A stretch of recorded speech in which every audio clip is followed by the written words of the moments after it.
नहीं है। भोसड़ी के मदरचोद बहन के लोड़े, मच्छर की झांट, गंडू मर की चूत तेरी, तख्तों के सौदागर। दोस्तों, क्या आप जानते हैं कि बाबर को हिंदुस्तान में किसने बुलाया था? जी हाँ दोस्तों, बाबर को हिंदुस्तान में रांगा सांगा ने ही बुलाया था। वेल डन, तालियां होनी चाहिए यार हमारे लिए।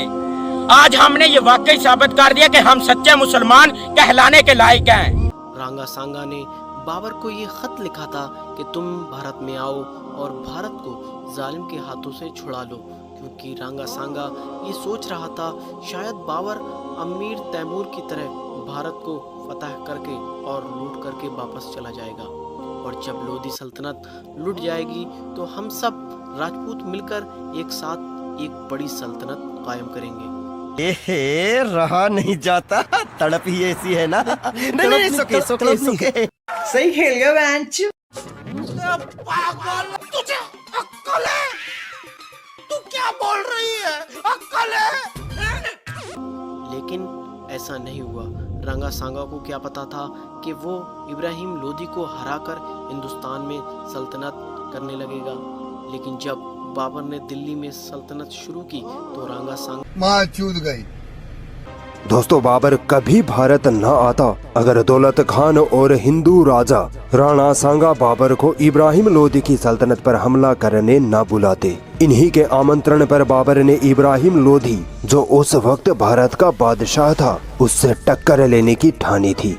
इब्राहिम लोधी की मौत होते ही उसकी सेना भाग खड़ी हुई और अब भारत का नया बादशाह था जहीरुद्दीन मोहम्मद बाबर।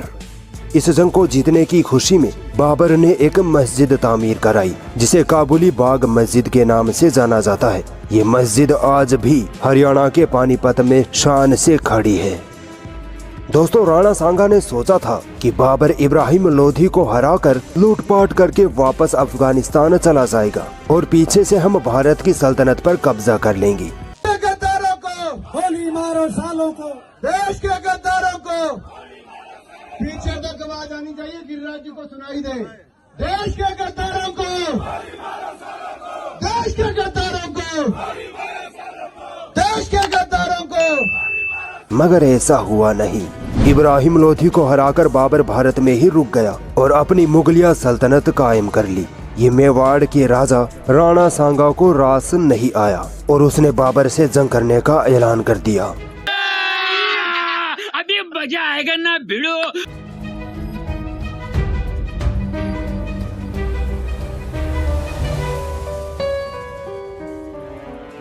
बाबर की सेना राजपूत राजा राणा सांगा की सेना की आधी भी नहीं थी।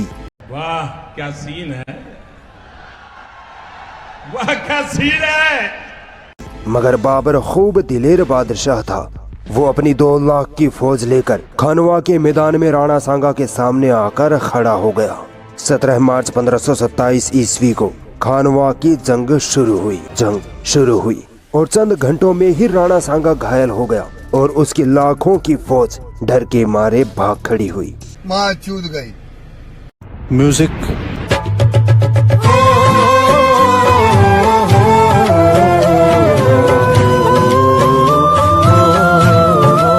इस तरह राजपूत आसानी से जीती हुई जंग को भी हार गए।